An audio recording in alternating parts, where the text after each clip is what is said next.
and welcome to the Bald and Bloviating Podcast. I am your bald host, Mookie Spitz, and I will be solo bloviating today, reading a Quickie at the End of the World, a science fiction short story that I wrote more than 30 years ago, originally written to be read out loud, and now I'm reading it for this podcast. I thought this would be an interesting and fun exercise, and it brings this old short story that I did to the podcast world for your enjoyment, my release, and the satisfaction of reliving that experience, sitting on that bar stool, holding those pieces of hard copy print, entertaining maybe a dozen or so people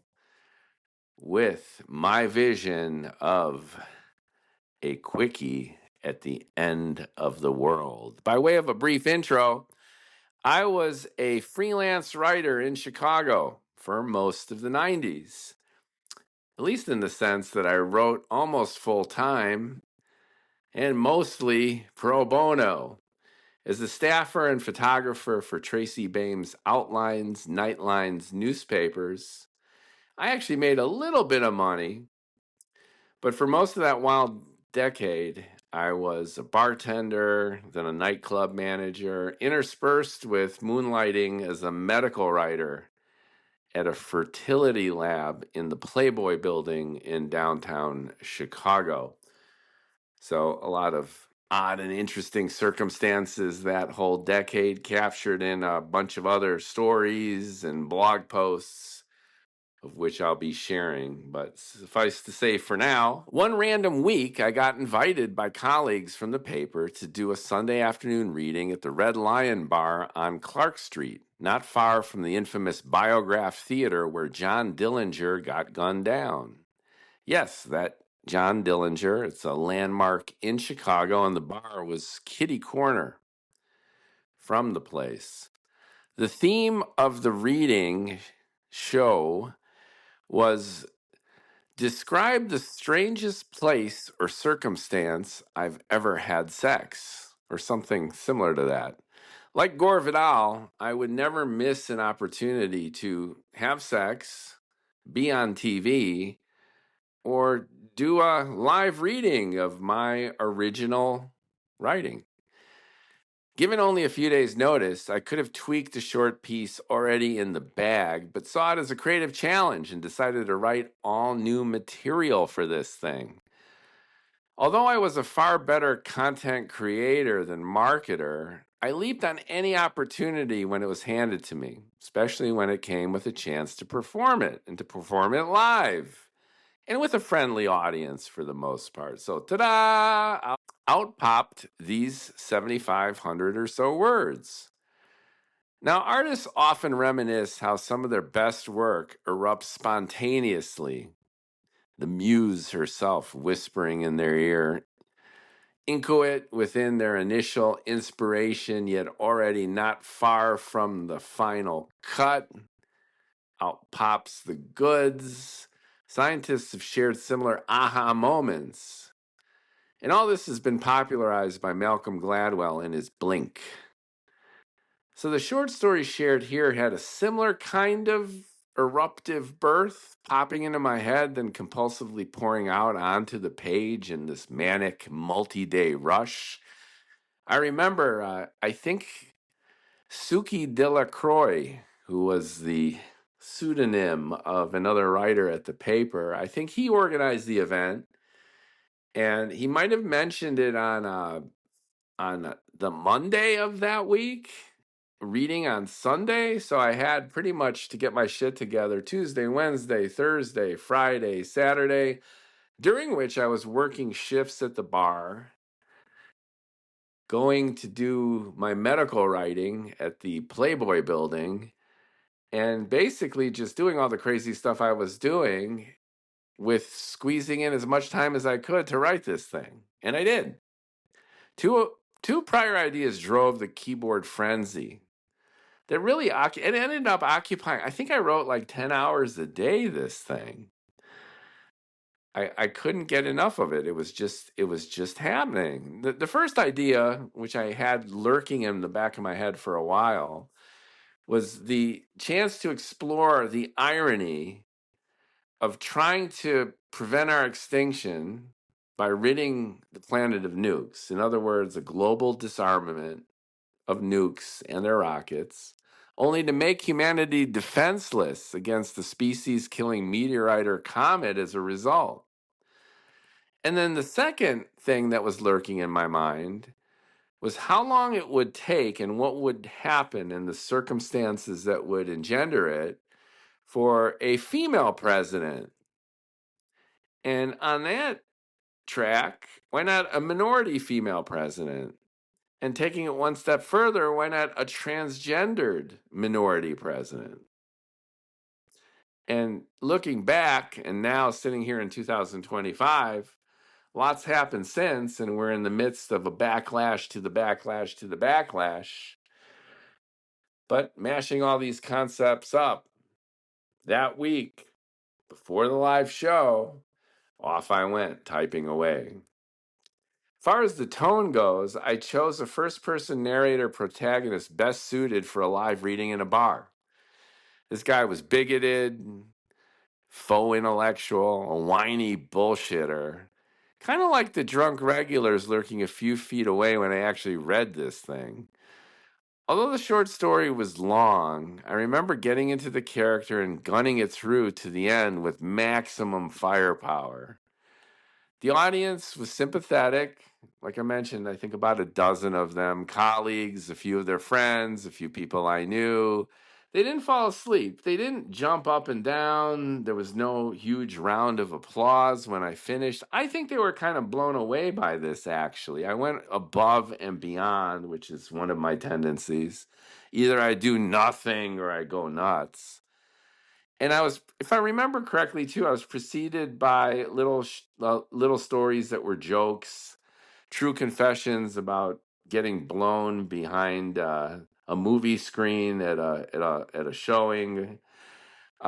Silly, irreverent stuff like that. And then I show up with stacks of paper, sit on the bar stool, and just let them all have it. So a little bit over the top, but enough to generate the enthusiasm for doing it all over again here and now. So anyway, looking back at this piece, though, despite the rush job, I think it holds together pretty well. Rereading it and kind of wrapping my head around it for this, I was tempted to just edit it again. But I didn't want to do that. I just wanted to keep it pretty much the same as I read it live 30 years ago. And I hope you like it. I enjoyed writing it. I enjoyed reading it to the crowd.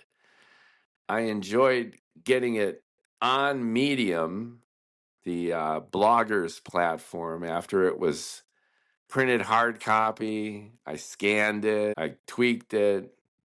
I remember sitting on that stool just like it was yesterday and a million years ago. And, frankly, we've yet to elect that female president, let alone a transgendered one step forward, two steps back, I guess. But let's hope that someday we might actually make the leap and do it without bringing the world to its knees and its own destruction. So here we go. A quickie at the end of the world. A science fiction short story. The day the world ends, no one will be there, just as no one was there when it began. This is a scandal. Such a scandal for the human race that it is indeed capable collectively, out of spite, of hastening the end of the world by all means, just so it can enjoy the show. Jean Baudrillard. It isn't necessary to imagine the world ending in fire or ice. There are two other possibilities. One is paperwork, and the other is nostalgia. Frank Zappa. During the age of empire, of seated Caesar and sweating centurion, of sweeping imperial supremacy surging through the plains of Panacea, vanquishing Gaul and Druid beneath the protective wings of falcon-crested victory staff, Romanic rule established their totalitarian precedent for 2,000 years of darkness. Within those shadows of transmillennial oligarchy, of grapevine and tortured slave, the worshippers of Apollo celebrated their oppression with the orgying of Dionysus.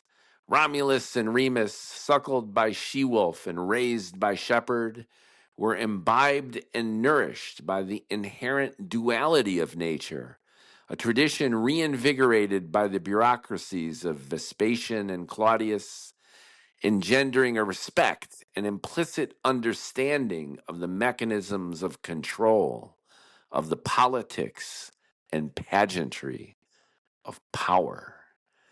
Sun in Leo, urgent bank of Enola, a harbinger of the end to a gay day for that harbor city off the inland sea. A flash, sonic concussion followed by roar of flame, fat droplets scorched to Hiroshima city streets, a fitting, feisty farewell to an eon of sovereign kings and courtesans. That a Viconian cycle would demarcate its shift into democracy with but a nanosecond of isotopic splendor seemed an appropriate end to an era. That the universe herself would impose an introduction into chaos little more than 2 centuries later remains confusing. Unexpected yet inevitable, early yet long overdue, we have tracked the trajectory of our Armageddon from Jupiterian flyby to imminent terrestrial impact tomorrow morning, a Monday, just before dawn. Since flicked from the Kuiper belt, cruising the plane of the ecliptic is tumbling mass of rock and ice, our cometary horseman, veiled in a gaseous hub spanning 10 Earth diameters, trailing her gown of misty solar wind-blown debris for 250 kilometers, she now spans our skies for more minutes of arc than we have minutes left to live. As strength begets strength, so weakness begets weakness. Worldwide disarmament precludes any attempt at intervention. The titanium casings of launch vehicles now ground down into mascara and paint for the faces of starlets and the easels of artists. Warheads disassembled and ceremonially buried beneath fast food joints and sex shops. Our enlightenment, our respect for, as some have put it, planetary hygiene is inexorably led to our demise. The causality is sound, even if the result cataclysmic and ironic, idiotic laughter in the dark. A minor salvo of hydrogen flake and fusion between India and Pakistan, the cousins of Han, provided the sanctimonious impetus for another skirmish between North and South Korea. Before radioactive fallout could bring snow to Paris in July, China quickly settled their dispute with Taiwan, and Argentina finally brought closure to the Falklands crisis. Cities obliterated, the planet on the brink of nuclear winter.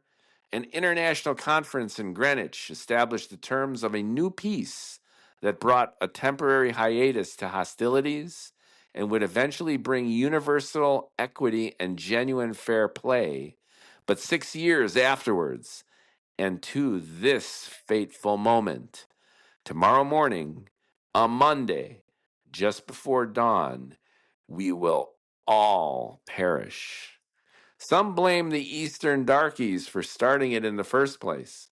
Others, the zealot pacifists of Greenwich, mistaking madness with meridian, as if boundary were a bad thing, as if lines of tangent, code of globe, Riemann geometries, and historical topology could ever succumb, could ever be swept away as arbitrarily as they were created.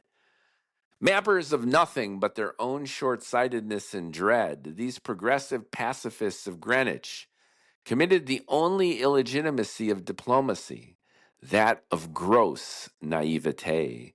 Only fools, check. Only fools forgive them, even though fool, forgiver, and foe forgotten will all simultaneously share tomorrow's feisty orgy of fire delivered down by ice. Others, sterner, stricter, cite the paradox of history, duality between aristocracy and democracy. Check. Continue. While still others, those crass opportunists who fall between soldier and martyr, scramble for the 12 remaining shuttle seats, a Willy Wonka lottery to merely postpone the inevitability of shared oblivion, democracy of destruction. Nice view for the lucky fuckers until the oxygen runs out in the space station, as below the explosion, equivalent to over 100 teratons of TNT, erupts into the placid skies of Metropolis. The atmosphere ripped open, enthusiastic calling card for the slow labors of a 50-year cold and dark. The entire planet enveloped tightly in a blossoming, dusty shroud of silence and death. A stirring, almost a flutter in the compartment awakens me from my euphoric, annihilatory reveries about the great extinction, our own. I check my retinal Timex. Yep, less than an hour, we're gonna die all right, but I want to be well dazed before the big boom boom. Now I've got to deal with it, all the bullshit having to do with the end of the world. Can't we all just peel out like a civilized doomed species? He always wakes me up during the best parts of my DOS trips anyway, and I just know he's working me for another practical joke. I keep one eye plastered shut, the other a tight squint, hazy light barely leaking in. This one had better be good. No second chances, no follow ups, no apologies. Don't know about you, but I'm going out with a bang, man. Zim tells me, my feigned hypnagogic, just a soporific intro for him to start fucking with me.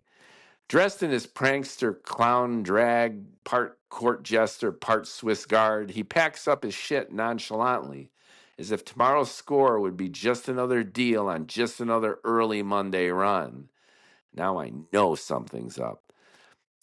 I've always asked myself, Zim continues, as if sensing my thoughts, the rude dozer striking again. If I know that I've only got an hour to live, what the fuck I'm gonna do? And what the fuck are you gonna do? I can't help but ask, my velvety retinal haze diffusing into the tacky wallpaper. What the fuck are all of us gonna do? Telebroadcasts have ceased or have been subverted with inconsequential programming in an attempt at mitigating the panic. Suddenly, uselessness of the advertising dollars, more like it. Besides, at this point, what the hell else is there left to say? I'm going to take me a serious motherfucking dose of the Daz, man, until my brains blow out and then get laid, man, Zim says, grabbing my favorite syringe vials of my remaining stash. He sees me flinch, takes it all anyway. Like you're really going to have much use for this shit, he says, rationalizing his thievery like he's rationalized everything else in his life. And between us, he laughs hysterically, the portal whisking shut behind him. Yeah, and like you will, I yell after him. The wallpaper vision now displays a subtle shade of fuchsia, bursting in nonlinear, chaotic tendrils, infinite in resolution, downward at least, since top level will soon be the rotting mulch of all civilization. Adios, everybody. I stare at the portal. That queen, that annoying Nelly-assed homo, as if he staged even this part of this morning's fun. Zim or Zimbo or Zimmy or Bo Zim or whomever the fuck remains, first and foremost, deep down and way out, fundamentally just another particularly mean-spirited person of color and degenerate to boot, even on this last day for all humanity. No respect at all. He'd be an epic junkie if you could even be an epic junkie these days. Then again, so would I. So I follow the asshole. I figure, if he's buying. The tessellating pattern of the hallway carpeting rolls beneath me like a conveyor belt into madness. But I'm fleeing from yet another madness, that most wonderful of deoxy madnesses.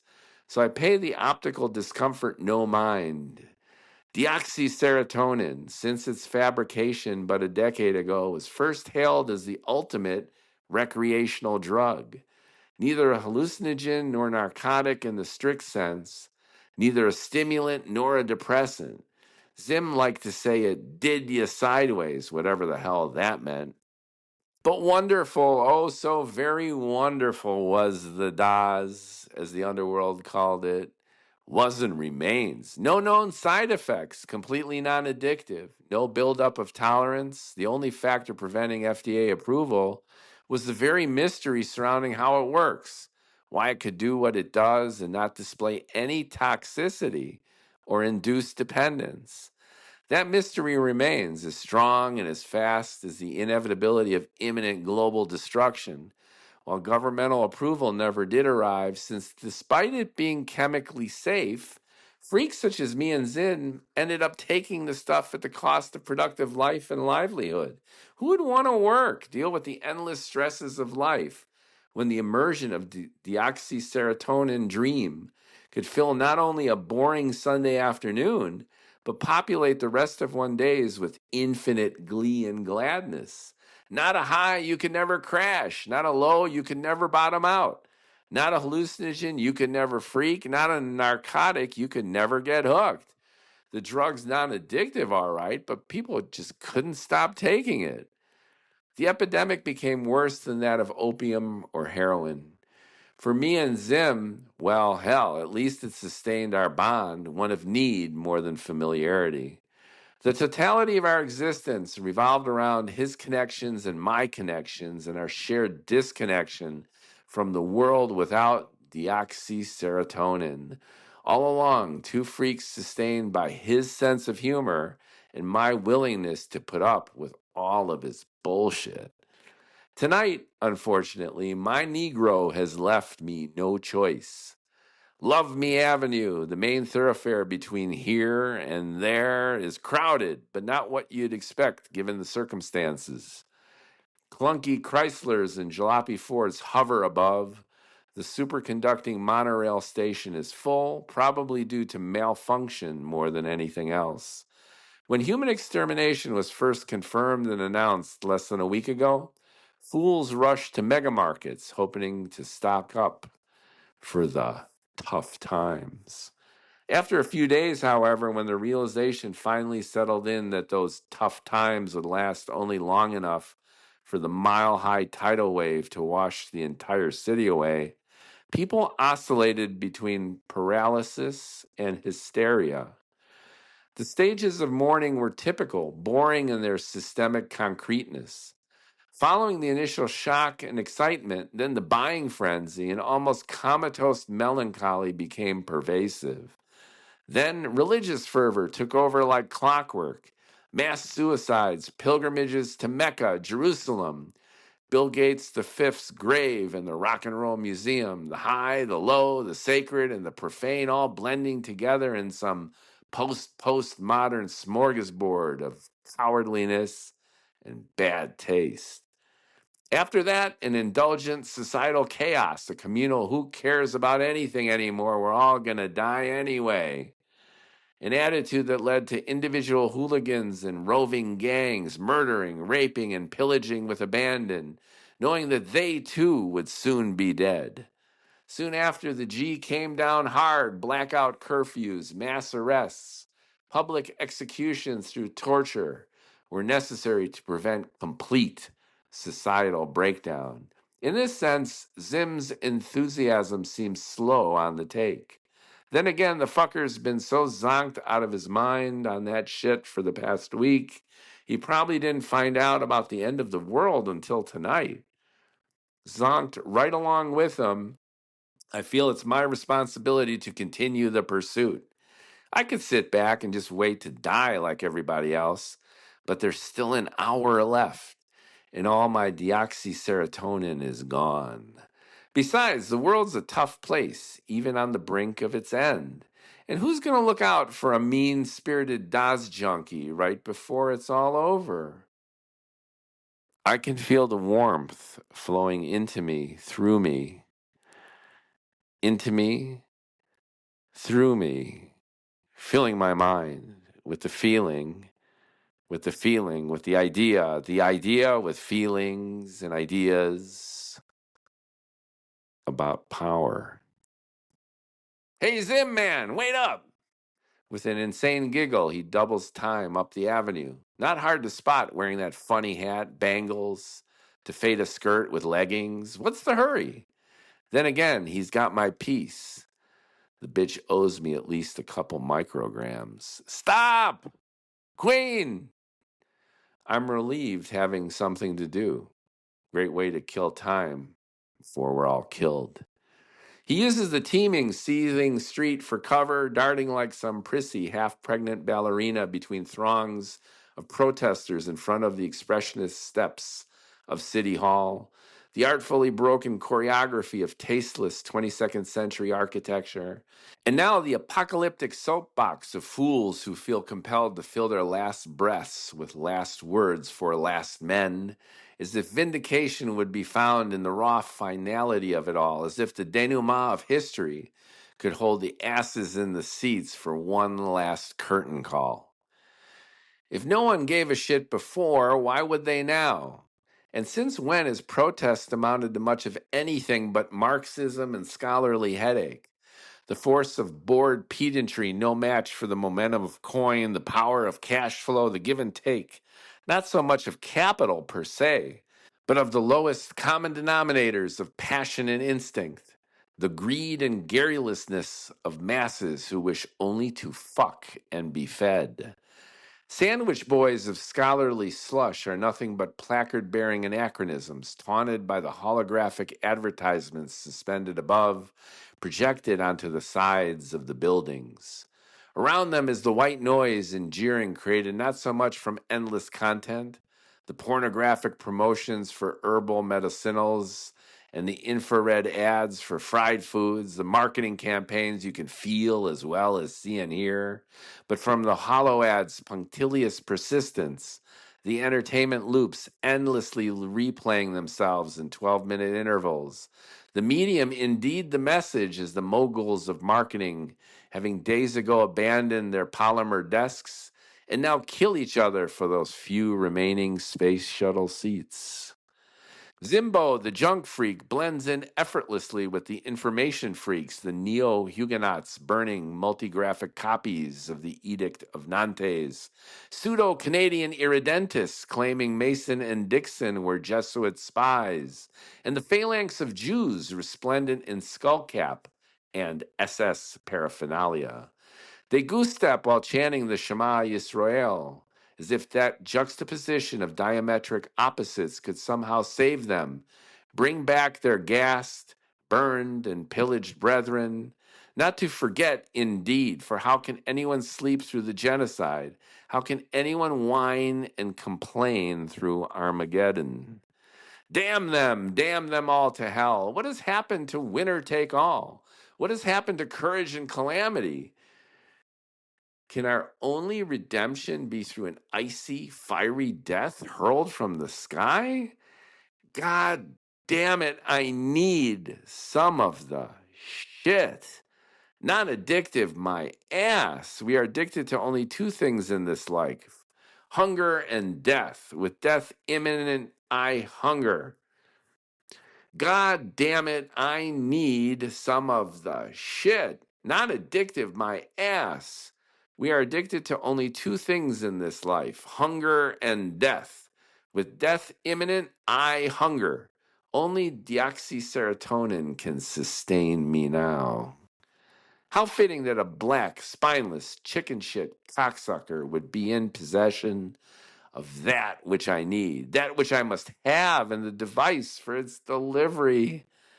That I am now tested as the world has been tested, only to fail. I must not let myself fail. For to surrender at the moment of mass surrender is to capitulate not only to my own weakness, but to the depravity of 2 centuries of error, to succumb not only to collective malfunction, but to thermodynamic law. Uncaring physics, the celestial mechanics of Kepler and Virginal Newton, can vanquish me only in the end. Until then, personal biology must take me elsewhere. The politics of lateral motion. So long as there's movement, there's some hope. Zim cascades through the throng, across the street, and rushes for minor calamity. The immediacy of human misery made utterly inconsequential by the grand cataclysm only minutes away. A large hovermobile has lost control, smashed headlong into a scraper. Shards of plummeting polymers and glittering glass. The twisted wreckage of airframe and bodies trapped below.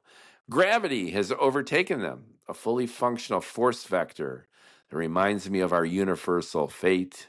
The forces of nature still operative, healthy, robust, penalizing absentee traffic wardens, their glowing terminals vacant, punishing the hapless victims of that bureaucratic neglect, as evinced by the mortally wounded crawling on pavement and pavilion. Using the smoke and screams for cover, Zim dodges and darts between this epitaph of crash, this tombstone of technology. An Olympic symbol, the multicolored intertwined rings, is visible on a piece of wreckage as I enter the smoke and steel. The games of 2184, scheduled for this summer, have been indefinitely postponed given the celestial circumstances.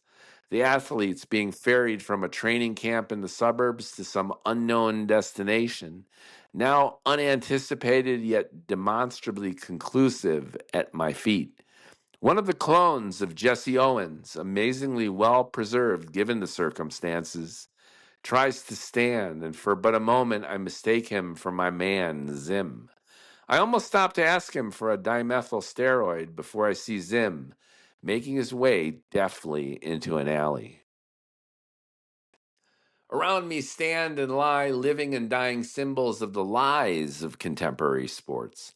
More contests between rival international genetics laboratories than the bravest and best of the nation's amateur contenders. Amateur? Clearly, one must be considered a professional runner, having the grafted legs of a gazelle, the coated musculature of a bison for shot put, the bone structure of a bird to pole vault, the fins of a fish to freestyle the 500 in record time. Critics have suggested that since splicing human code has already been made obsolete, why not take humans out of the mix entirely and just optimize the animals themselves?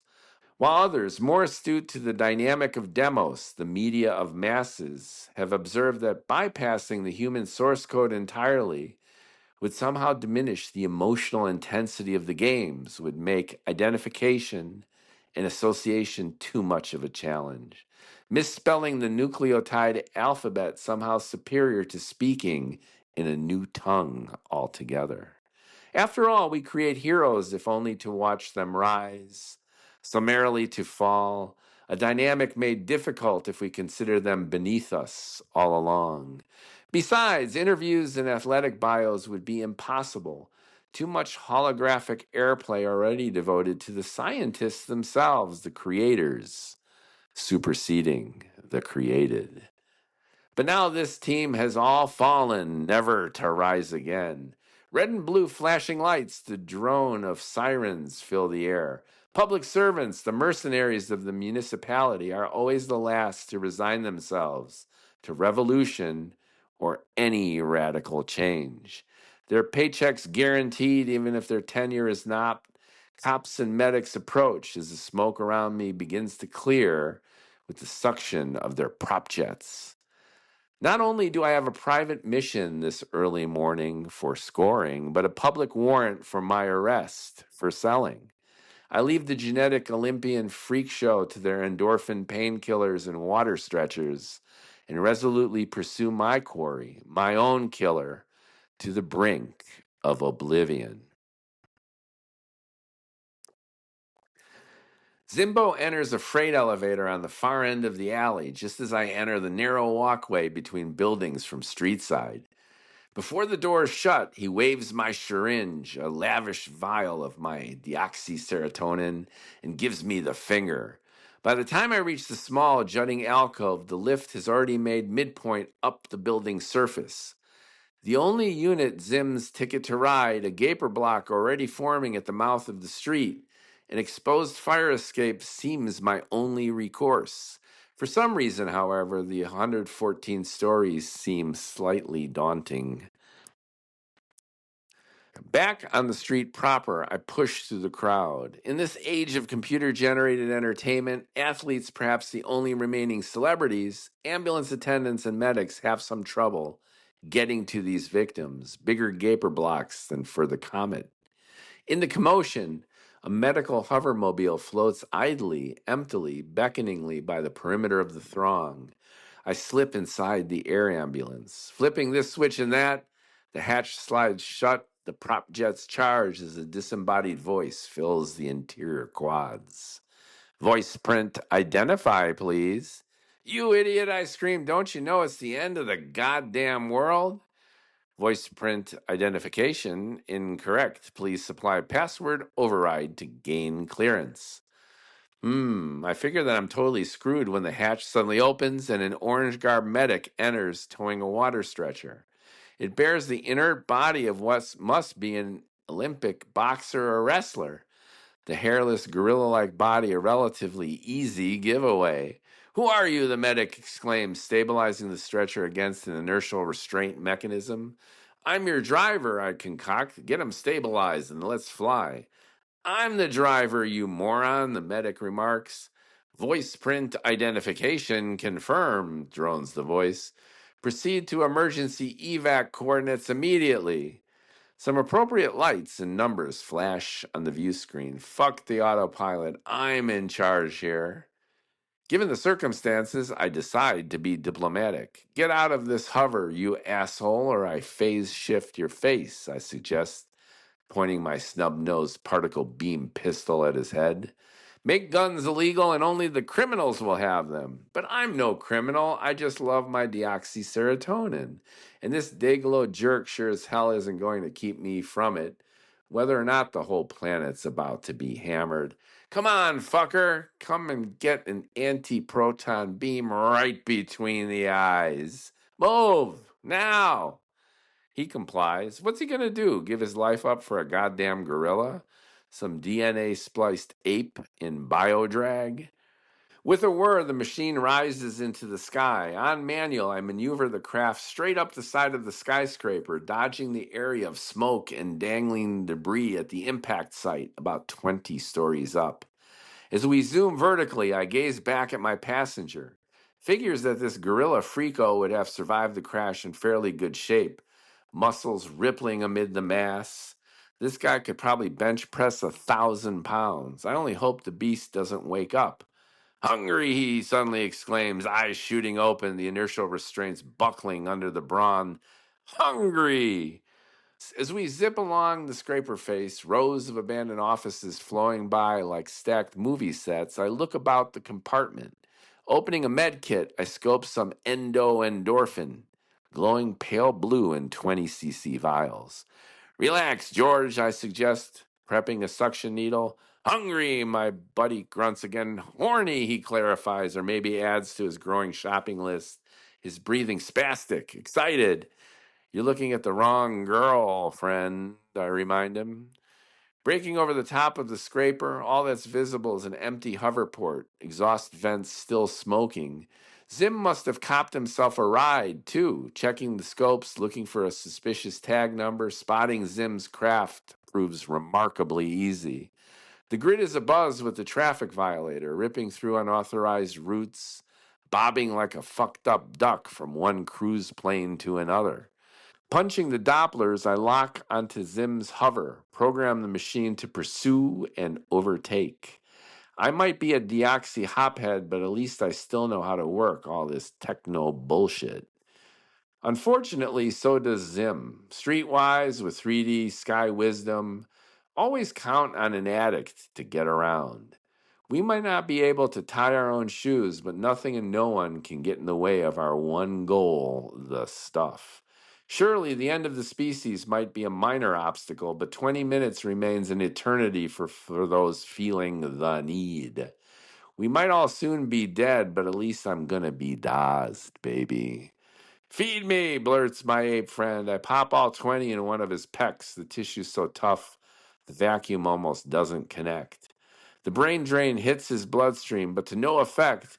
Stockholm, 2184, we kick ass, he screams. At least King Kong here has managed to change the subject. Yeah, Stockholm, you guys kick ass, I concur, grabbing another vial. In she goes. Ah, about time. Going for the gold, Ape Man here continues. The gold, and then my Nike promotion. I can't help but check out the guy's shoes. Enormous. What size are you anyway? I inquire, making some conversation before the brain drug does her magic, hopefully. Stockholm, gold, Nikes, horny, he grunts. At least he's stopped tugging on the straps. Altitude increasing, every wavelength crowded with complaint, the cityscape unfolds beneath, the weather clear as crystal. Perfect morning to die. Halgon searchlights crisscross the hub of sky, as if humanity could somehow better illuminate the lovely instrument of its own demise, suspended now breathlessly, a majestic halo of vapor surrounding a mountain-sized kernel of tumbling rock, all glowing across the eastern horizon. Spaceports flash with civilian launches as every craft capable of orbital travel carries their human cargo into space, last-ditch attempts to prolong life for at least the length of an oxygen allotment. Surely they cannot be blamed. To live but an extra instant is to somehow transcend the overall finality.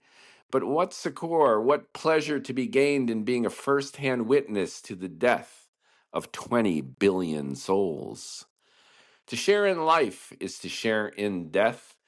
To breach that treaty seems a violation, however justified. To hold fast to honor, whatever honor entails, is perhaps to willingly descend back into a primordial, eternal deep with a sinking ship. Not to fear death, not to despair over providence, but to defy it with an almost willing submission. We are all destined to die. That we should all of this particular generation be fated to die together infuses us with a sense of community unknown to any historic or cultural precedent. That I, perchance, choose my death to be a deoxy death is my own decision, is my own luxury, is my own sense of validation. That I have a goal, that I have a concrete, practical mission at this penultimate moment brings me a joy almost as profound and intense as that anticipated rush of deoxyserotonin pleasure. I will not be defeated even if all humanity, myself no exception, is about to fall. Zim's craft has entered a visible range. A reddish utility vehicle, Zim zigs and zags, but makes no effort to block my tracking. His antics merely more showiness, the necessary and fitting dramatic choreography to a chase that can only become meaningful at its unsuccessful termination. As we skirt the city limits, his destination looms ahead like a count's castle, lost in the midst of mountain, hugged by valley village. Only in this case, the neo-Gothic splendor is that of the observatory, shrouded in the sprouting, frothing waves of nearby ocean, pulled from the depths and invigorated by the tidal forces squeezing Earth and her ever-approaching nemesis. The insect-like structure of observatory complex and its contained reflecting telescope hug not Transylvanian furrow, but the shores of a jutting promontory, a synthetic peninsula constructed to study the stars.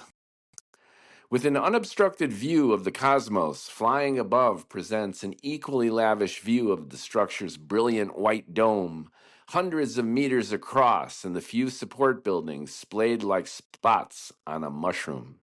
An enchanted enclave, the sprawling structure is designed to further enchant those whose eyes peer upward, away from human limit, mortal passion and misery, and up, up, up to the infinite, all the hidden mysteries of a vastness that contains yet somehow transcends the life huddled so helplessly within itself. Zim's choice of such a destination is irrelevant when conjoined with the knowledge that his destination has been identified. Where I find Zimbo, I find deoxyserotonin. To the end of the world I shall go.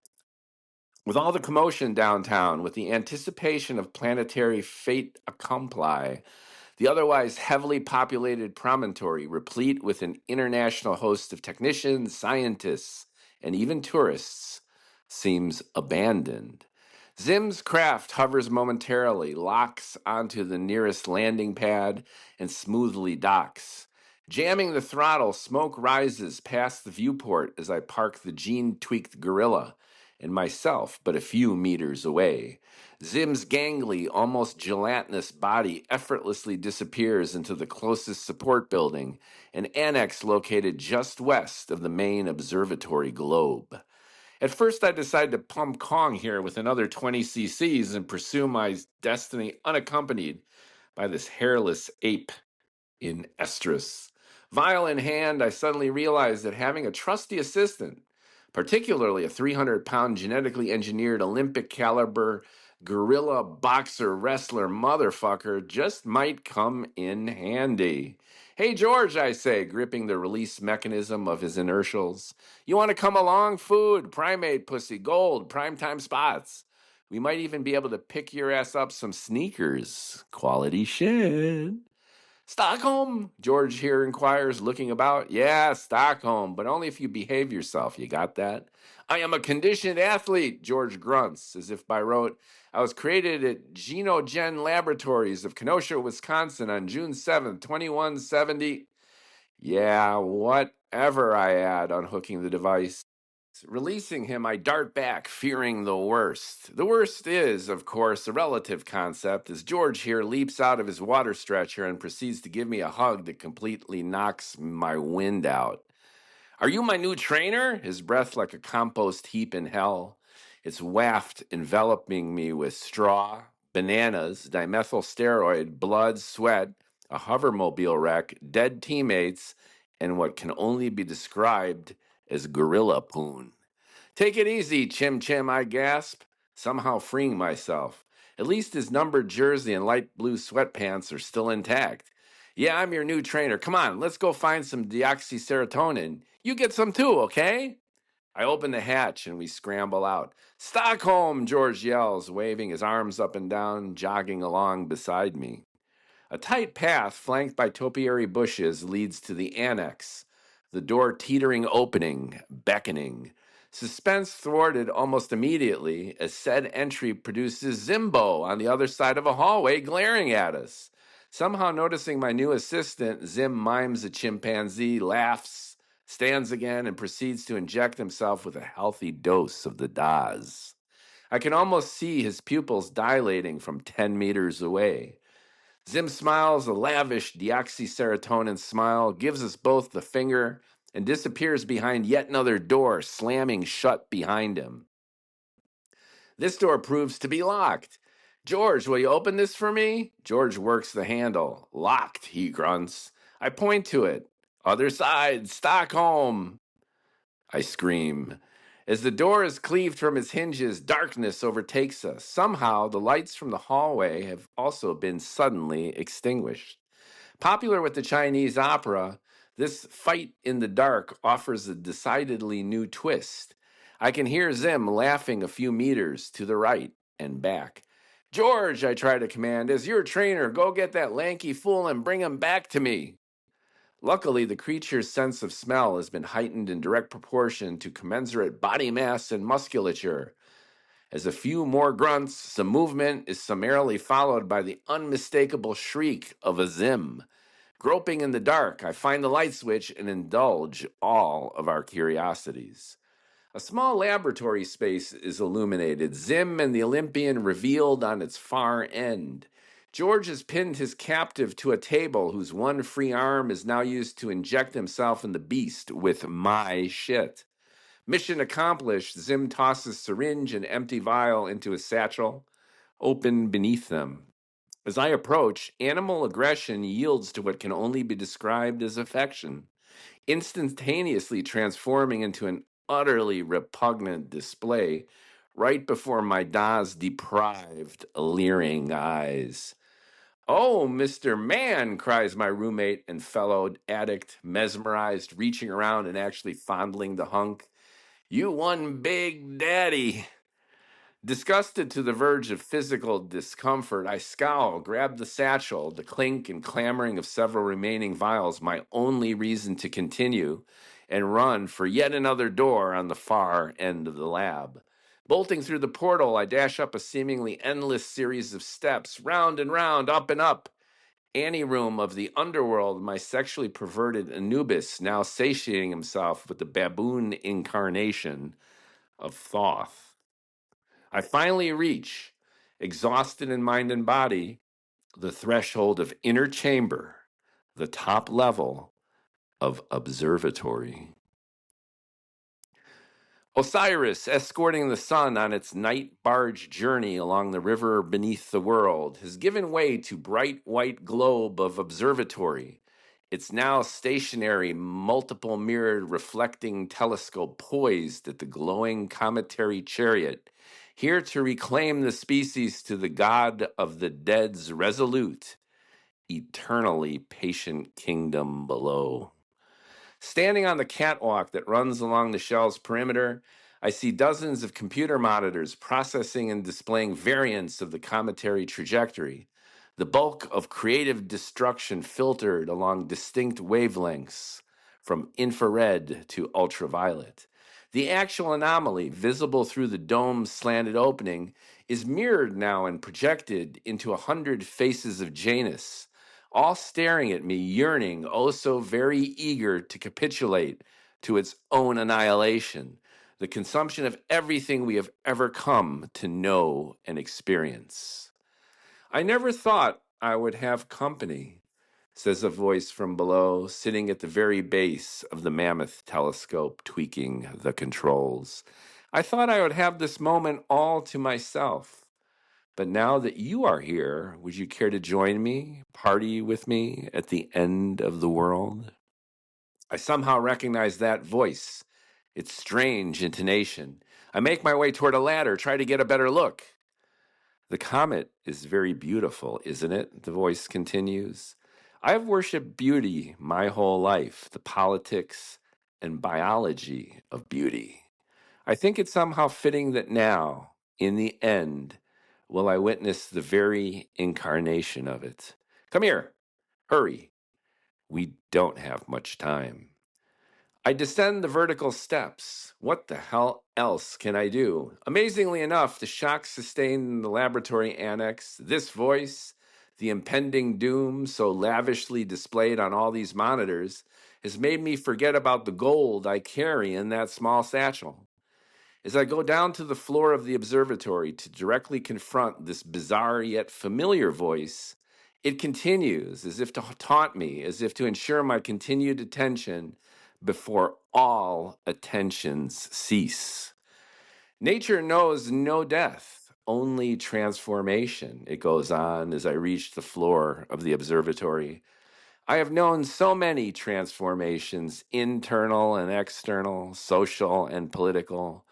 I have accepted them as my destiny, as I accept my destiny now, poised at the brink. A communal transformation, yet personally shared only with our cometary guest. And now with you, my friend. You fucking cunt, I yell, the words erupting from my mouth as if they had a life unto themselves, as if my sole life's purpose has been, from the very start, to utter them, at this very instant, locked like the stars, in time, forever. Of course!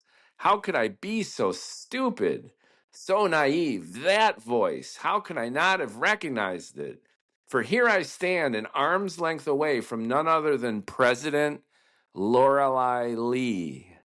That name, that position, that face, that body.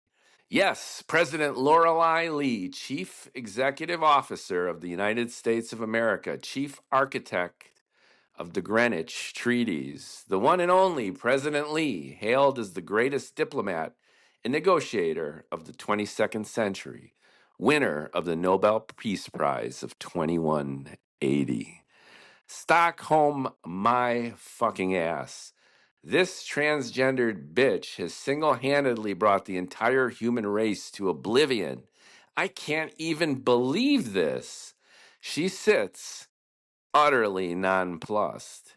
She wears a stunning, glittering gown covered in jewels, lattice work of the cut crystal, reflecting the eerie cometary light in all directions. Her hair is long, jet black, flowing free, accentuating the subtle yet defined areas of cheekbone, jaw, penetrating deep blue eyes. Her ample breasts, full hips, soft thighs, whether real or synthetic, whether bioengineered or grafted, are sumptuous, insufferably gorgeous. Her only facial response is a dull stare, followed by a hand gesture pointed above, beyond the reflecting mirrors, outside the dome, and directly toward the comet, which suddenly erupts in a spectacular, fiery explosion of rocky debris, icy vapor, and immense concussion. The tidal forces have broken up the primary mass, she says calmly, studying the scopes. Her voice, her demeanor are resolute, so collected that my released rage echoes uselessly through the dome. Instruments indicate that 4 major units have now formed into a train of debris, in addition to secondary and tertiary components, she continues. Time of initial impact, now recalculated, is 5 minutes, 22 seconds hence. Punctuality, after all, is the politeness of queens. Would you like a cocktail? President Lorelei Lee. In this era of brain-shunted virtual entertainments, instantaneous communication, and globally networked connection, nobody reads. And even if they did, what's in a name? What could that name really mean? Lorelei, though, you know for a fact that this bitch reads, just as you know for a fact that her name was chosen, much like her transgendered biostatus, even if her ethnicity, a composite of black and white, west and east, was more a consequence of her will than consciously selected. As if her soul, seeking a receptacle, chose this ultimate composite to realize herself as the final archetype of all transformative, all-encompassing principles and powers. You can hate her with finesse, you can love her foolishly, but you cannot deny that this apocalyptic bitch knows and has it going on. Finally, in the end, I am just beginning to understand. Considering ourselves center, solipsism as natural, as inevitable, as simple a reality as we can possibly stand, we ascribe meaning to that which happens to us, to that which we, in our self-centered delusions, conclude that we create. That I would suffer under political incompetence, that I would inadvertently precipitate biological atrocity now becomes apparent to me. as I stand facing President Lorelei Lee. Chromosomes describe, but they don't prescribe. They offer a potentiality, not a rigid blueprint. The West, relying on reduction, analytical principles, the synthetic a priori, concludes that only by breaking down and breaking apart do we come to understand the operating rules of this world. Perhaps. The East, taking a holistic approach, sees the organism as a totality, one part, however supposedly integral, undifferentiable from the rest. Forces become a central concern, then, their control and demarcation fundamental. Yet any one force is inseparable from its own opposite. Dichotomy does not imply inherent rigid duality. To contemplate yin, one must experience yang. To indulge the male, one must appreciate, consider, and even partake in the female. As communication, economic contingency have unified the world, admittedly in a web of greed and reluctant cooperation, a conjoining of essences has proven to be an inevitability, if not a more realistic and pragmatic scientific and sociological necessity. The transgendered, whether gender crossing in behavior, biology, or both, has historically been ostracized, excommunicated from the hierarchy of patriarchal standard. Universal unification, however, has compelled the opposites not only to attract, but to consider each other in the mirror light of undifferentiated experience. A sign of the times, as much a product of culture as culture became a product of her, Lorelei Lee learned to work herself, work that culture, so that the fallen child of one age became the very master of the next. Sign of the times, product of culture, Lorelei's ascendancy and eventual dominion seemed as natural, as organic a reality as the forgotten reign of Augustus, as the theocratic empires of Babylon and Egypt. Sexuality remains the first and last stage of liberation. Throughout her own reign, to the members of America's Senate and House of Representatives, to all those youthful, publicly elected scoundrels, hooligans, anarchists, and degenerates, President Lorelei Lee, with all of her flash, good looks, and brilliance, was just another fucking drag queen. But as always, power is power, and power commands subservience, if not respect. That unspoken supremacy of naked strength remains the way of this world, be it ruled by man or woman, child or slave, fantasy or freak. And now that world, that reign, and all that they represent nears its close. What are you having? Ms. President offers, gesturing to the wet bar next to the reflecting telescope control and monitors. I'll have a vodka rocks lime, I say. Indeed, I have become rather thirsty. She makes me a cocktail, makes herself one too, and we toast. To the end of the world, she says. To the end of the world, I say. Clink, clink, we drink. She looks at me and smiles, her first openly displayed emotion.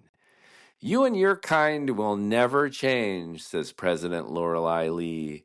I have done what I have thought best, and I have succeeded in doing it. That, as a human being, is all that I can do, is all that I have ever hoped to do. I watch her, mesmerized. You and your kind will never change, continues President Lorelei Lee, but I've come to accept and appreciate that I get my way of things. The universe has offered me that, and the universe has now offered me you. I get my way of things, and now, before the end, I will have you, and all that you represent. She reaches into the satchel, removes my favorite syringe and two unopened check. She reaches into the satchel, removes my favorite syringe and two unopened vials. She fills the syringe, injects me, fills the syringe again, and then injects herself. The deoxyserotonin flows through us magnificently. The first and largest chunk of the comet has entered the outer atmosphere, as revealed by the sudden burst of light, the inflaming of the misty shroud. The disruption of the ionosphere has produced a sudden power outage. All the lights, equipment, monitors, and computers now gone dead, now silenced forever.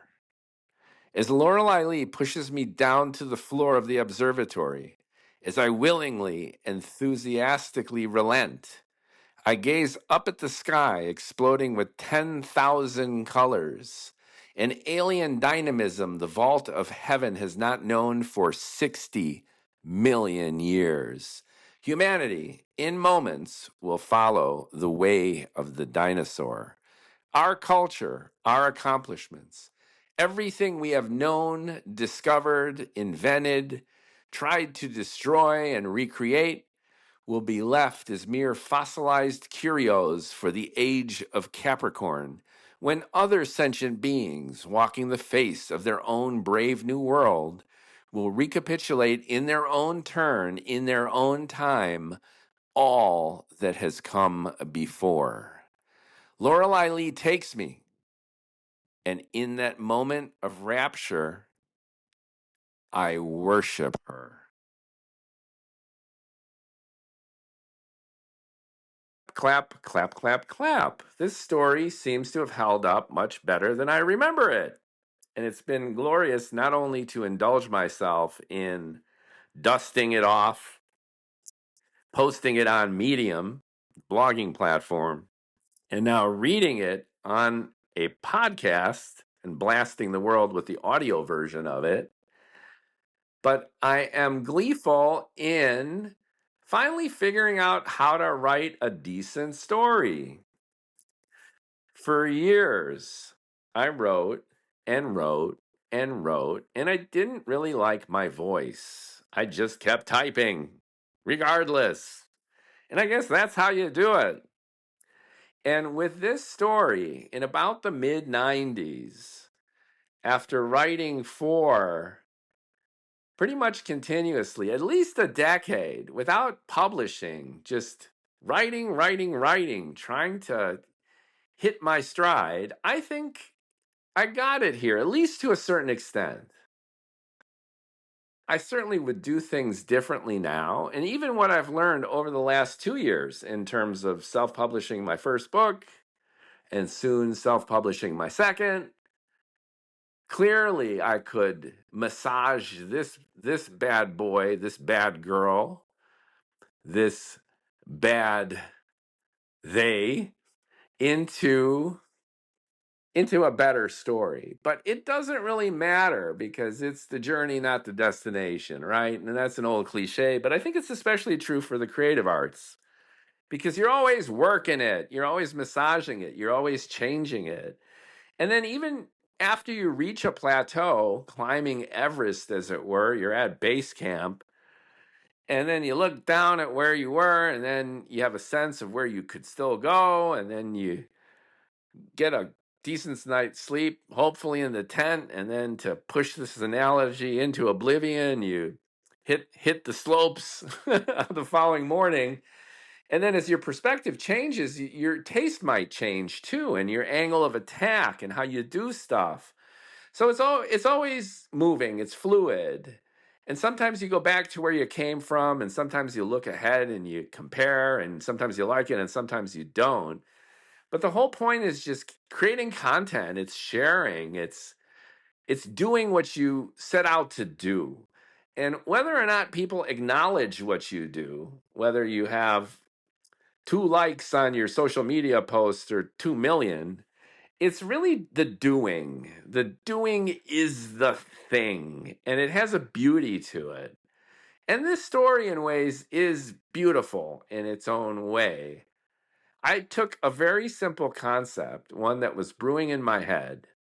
What if disarmament, nuclear disarmament, would precipitate our species' demise in this very ironic, paradoxical kind of way?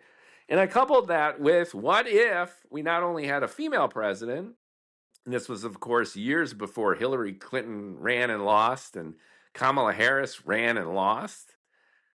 What if we not only had a female president, not only a female minority president, and this was, of course, before Obama. What if we had not only a female minority president, but a minority transgendered president? What would that say about society? What would that say about the world? And I saw it as a very hopeful expression of human opportunity and diversity. And I created this ironic, bigoted asshole of a protagonist to draw out that dichotomy between the world that we were all living in and continue to live in, maybe especially these days, and the world that I had hoped for in terms of self-actualizing any human being to realize him, her, or whatever potential.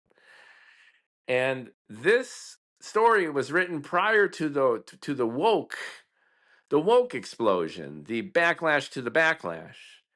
And it was certainly written before the backlash to the backlash to the backlash.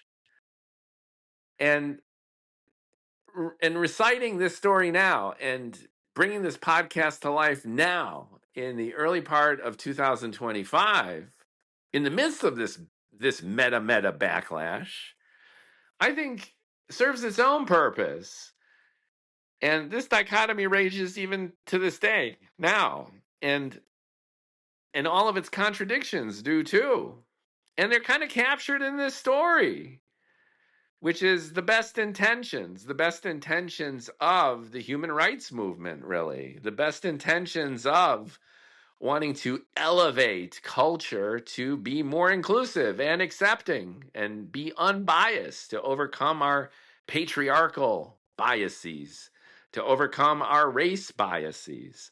But the way it was done in a way that ended up creating as much alienation as embrace. And that created that backlash to the backlash to the backlash, and we're living in it right now. And that's maybe what I like most about this story, that in a sense I anticipated some of this and I brought it to life organically and creatively and artistically through the rendering of this narrative, that the one responsible for the disarmament of the earth, the nuclear disarmament to preclude us from nuking ourselves into oblivion, the one who made this happen, who was able to bring this about, and what I made up as the Greenwich Treaties, that person precipitated our extinction. Because by having no nukes and no delivery mechanisms for those nukes, we couldn't disrupt the trajectory of this enormous comet that was heading right to the Earth, that ended up taking us all out.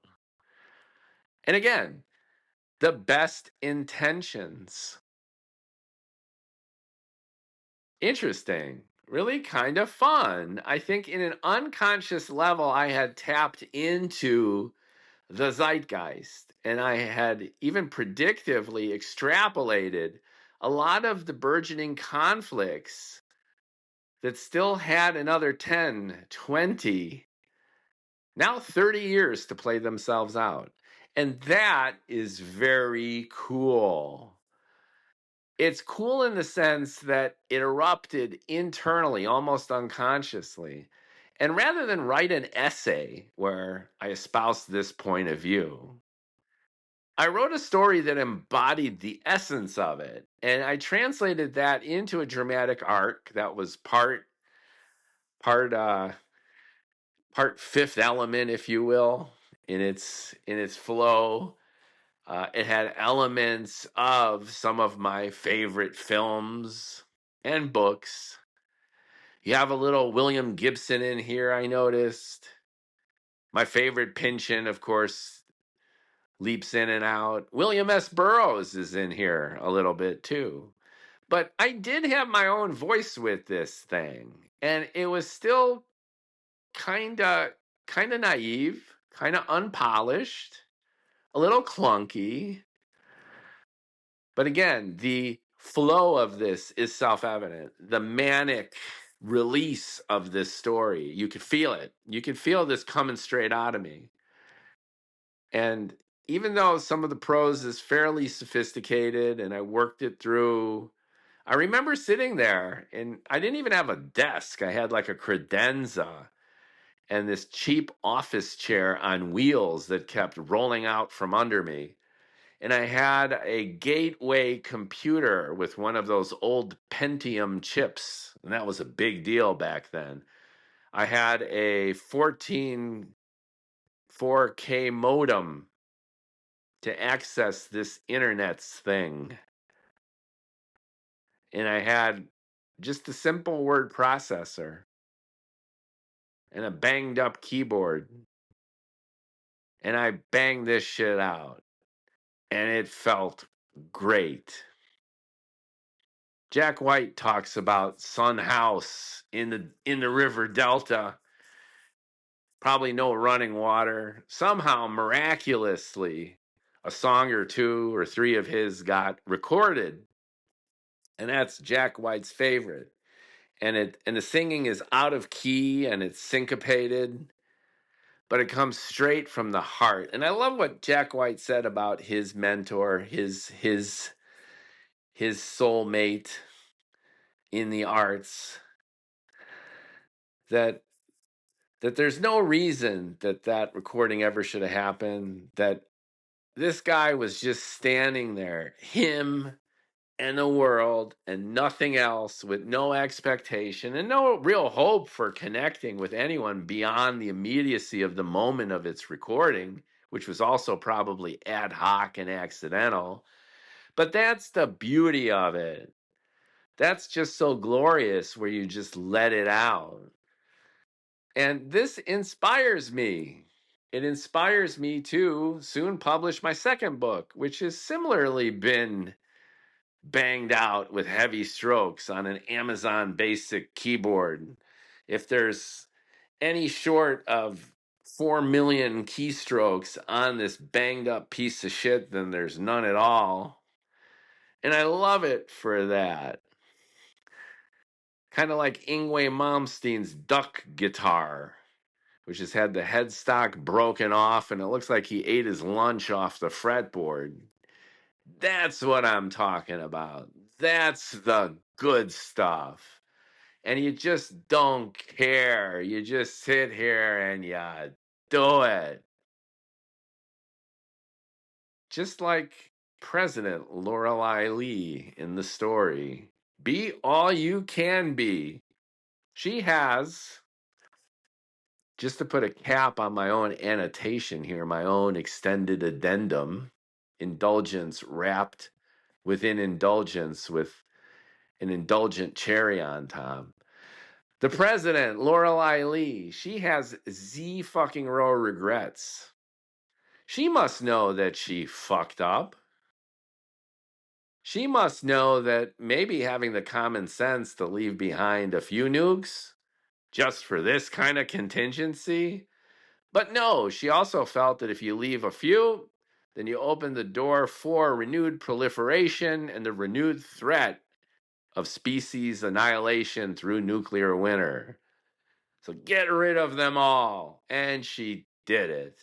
And just like she herself says, she had a plan, she met that plan, and she did it.